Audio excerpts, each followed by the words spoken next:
Good morning guys! This is Ate Cheska Vlog, 13 years old content creator plus grade 80 student.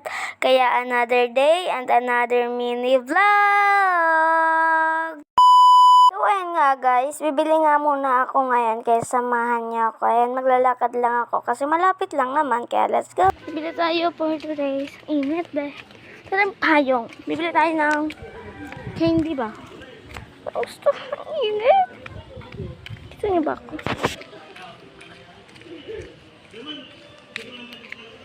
So, ayan nga guys, nakarating na ako sa tindahan kaya bibili na tayo ng Star Cup. So, ayan nga pala guys, papakita ko sa inyo kung ano yung bibilhin ko. Ayan, Star Cup at Jamen. So, ayan, meron ako ditong 15 pesos. Nakabili na ako ba? So, binili ko ito. Ito, Star Cup. Magiging isip bata. Oh, So, ayan, bumili rin ako nito. Ano ba daw?